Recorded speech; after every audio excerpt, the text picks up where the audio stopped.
Crime Story Hindi. All stories featured on this channel are intended for entertainment purposes only. Kolkata में एक हत्या की कहानी अक्सर पुलिस रिपोर्ट्स और समाचारों में सुर्खियों में रही है। एक ऐसा मामला जो हाल ही में चर्चा में आया, वह है संध्या मुखर्जी हत्याकांड। संध्या मुखर्जी एक 45 वर्षीय महिला जो कोलकाता के एक प्रतिष्ठित इलाके में रहती थी, की हत्या की घटना ने पूरे शहर को हिलाकर रख दिया। संध्या अपने पति अनिल मुखर्जी और 2 बच्चों के साथ एक सुखी जीवन जी रही थी।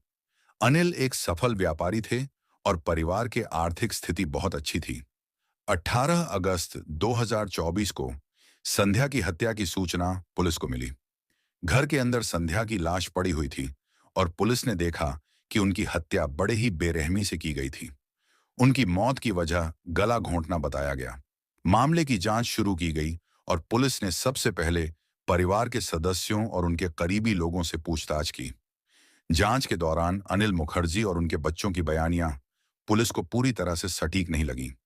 परिवार के सदस्यों ने बताया कि वे उस दिन घर पर ही थे और किसी अजनबी के आने की कोई सूचना नहीं मिली।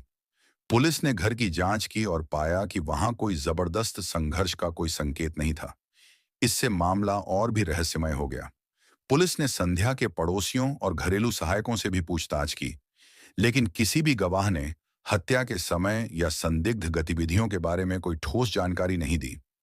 इसके बाद पुलिस ने संध्या की वित्तीय और व्यक्तिगत संबंधों की जांच शुरू की। संध्या के पास से कोई संदिग्ध पत्र या संदेश नहीं मिला, लेकिन पुलिस को पता चला कि संध्या का एक पुराने दोस्त देवेंद्र शर्मा से लगातार संपर्क था। देवेंद्र शर्मा, जो एक पूर्व साथी था, से पूछताछ की गई। शुरुआत में उसने अपने संबंधों को सामान्य बताया, लेकिन धीरे धीरे पुलिस को पता चला कि देवेंद्र और संध्या के बीच विवाद हो चुका था। देवेंद्र के खिलाफ पुलिस के पास कुछ सबूत भी मिले कि उसने संध्या को धमकियां दी थीं। देवेंद्र को हिरासत में लिया गया और उसकी गहन पूछताछ की गई। अंततः उसने स्वीकार कर लिया कि उसने संध्या की हत्या की थी। देवेंद्र ने बताया कि उसने संध्या को धमकियां दी थीं क्योंकि उसे लगा कि संध्या उसके व्यवसाय को खतरे में डाल रही थी। इस हत्याकांड का खुलासा होते ही पूरे कोलकाता में इस घटना की चर्चा होने लगी। यह मामला एक बार फिर से यह दर्शाता है कि कभी-कभी निजी विवाद और गहरे छिपे हुए कारण भी निर्दोष जीवन को समाप्त कर सकते हैं।